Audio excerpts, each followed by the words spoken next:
काल आमच्या देळगावमाळी येथील 3 चिमुकले या ठिकाणी काल बुडाले होते। त्यापैकी 2 चिमुकले या ठिकाणी मृत्युमुखी पडले। सर्वप्रथम या दोन्ही बालकांना भावपूर्ण श्रद्धांजली आणि यांच्या परिवाराला ज्या निसर्गाने या ठिकाणी जे दुःख दिलं ते दुःख सावरण्याची शक्ती देव अशी मी विठू माऊली चरणी प्रार्थना करतो। खरं बघायला गेलं तर कोराडी प्रकल्प आणि ह्या इथे असलेल्या विहिरीचा जर कधी आपण बारकाईने विचार केला तर बघा या ठिकाणी विहीर आहे हे आम्ही आल्यावर सुद्धा हे लवकर नवीन माणसाला कळत नाही। प्रश्न असा आहे की या ठिकाणी हे मटेरियल टाकण्यात आलं। आता नवीन माणूस आला त्याला वाटते की धरण हे पलीकडच्या साईडनं सुरू होतंय, पण विहीर अलीकडे खणलेली असताना या ठिकाणी कुठल्याही प्रकारचं सुरक्षा कवच कुठल्याच प्रकारचं नाही। म्हणजे या ठिकाणी जर एखादा फलक अथवा या ठिकाणी पूर्व सूचना जर देण्यात आली असती तर कदाचित काल झालेल्या या दुर्घटनेमध्ये या निष्पाप बालकांचा मृत्यू झाला नसता। आता ते काल बालक जे 2 मुलं या ठिकाणी तिघ जण होते, त्यामधील एक मुलगी वाचवल्या गेली, पण 2 मुलं हे या ठिकाणी वाहून या ठिकाणी बुडाले आणि त्यांना वाचवण्यात अपयश आलं। मग प्रश्न हा उपस्थित जो प्रशासनाचा, कारण की हे काम ज्या ठेकेदाराने घेतलं असेल किंवा प्रशासनाने याकडे जे काम दिलं असेल त्या विभागाने याची काळजी घ्यायला हवी होती। कारण की या ठिकाणी आमच्या प्रतिपंढरपूर देळगावमाळी गावचं आराध्य दैवत तथा या ठिकाणी दुर्गा मातेचं मंदिर सुद्धा आहे। भोरजा माता यांच्या दर्शनासाठी अनेक भाविक भक्त या रस्त्याने जात असतात।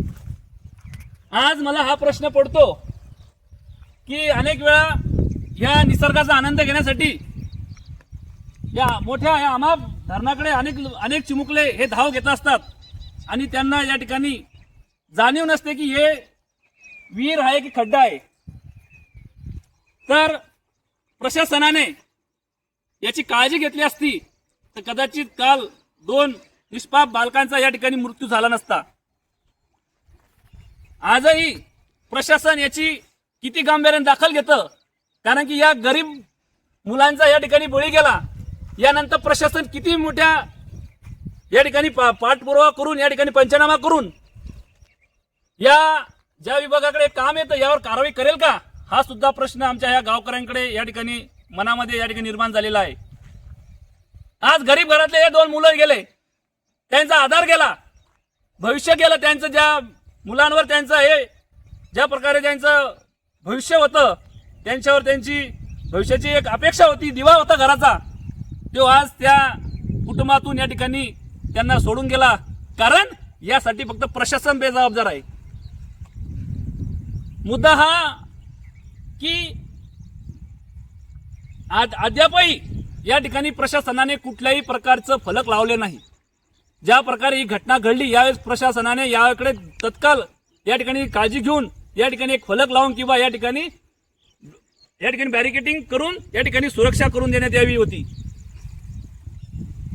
जर याकडे प्रशासन गांभीर्याने घेत नसेल तर आम्हाला गावकऱ्यांच्या वतीने या प्रशासनाचा या ठिकाणी निषेध म्हणून या ठिकाणी आंदोलन करण्याची या ठिकाणी आम्हाला हे करावं लागेल।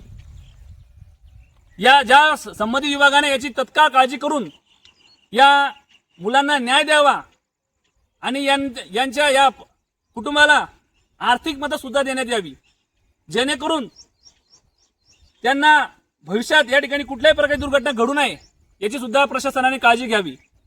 मी तुम्हाला या ठिकाणी एक दाखवतो, बघा आता इथून ही विहीर पुढे चालू होते। आता इकडे बघा हा परिसर, इकडे जनावरे सुद्धा चरण्यासाठी येतात। म्हणजे ज्या वेळेस जनावरे चरण्यासाठी येतात अशा इथे घटना अनेक घडल्या, अनेक जणांचे जनावरे या ठिकाणी पडले, काही मृत्युमुखी पडले। आता या ठिकाणी जर सर्व जो व्यक्ती नवीन आला तो जर कदाचित या ठिकाणी हात धुत किंवा पाय धुत जर समोर थोडा जरी समोर गेला तर कदाचित तो बुडू शकतो. म्हणजे याकडे जर बघितलं तर मी तुम्हाला दाखवतो परत पुढील. याला कुठल्याही प्रकारे प्रशासनाने कुठल्याच प्रकारची काळजी केलेली नाही. कारण की या ठिकाणी या ठिकाणी जे शेतकरी वर्ग या ठिकाणी जनावरे चारत असतात, शेळ्या, काही लहान लेकरं त्यांच्या सोबत असतात बऱ्याच वेळा. त्यांची काळजी म्हणून प्रशासनाने याची काळजी घ्यावी आणि संबंधित विभागाने तत्काळ या ठिकाणी पुढील उपाययोजना करून या ठिकाणी एक घटना घडू नये यासाठी प्रशासनाने काळजी घेऊन या 2 चिमुकल्यांना न्याय देण्याचं काम करावं आणि यापुढेही कुठल्याच प्रकारची दुर्घटना घडू नये यासाठी या ठिकाणी एखादा सिक्युरिटी गार्ड ठेवून या ठिकाणी कडक नियम लागू करून, कारण की या ठिकाणी कुठल्याही प्रकारची घटना घडू नयेसाठी एक सिक्युरिटी गार्ड ठेवावा आणि पुढे चालून कुठल्याच प्रकारची घटना घडू नये याची काळजी घ्यावी. धन्यवाद. ज्यावेळी या इरीचे काम सुरू झाले त्यानंतर जे डबर आहे ते खंदून त्या समोर पलीकडे टाकून, म्हणजे येणाऱ्या माणसाला समजत नाही की हे खड्डं आहे की काय.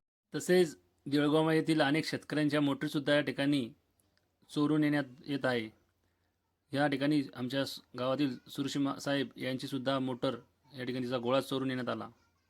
त्यासाठी प्रशासनाने लवकरात लवकर या ठिकाणी काळजी घेऊन शेतकऱ्यांनासुद्धा न्याय देण्याचं काम करावं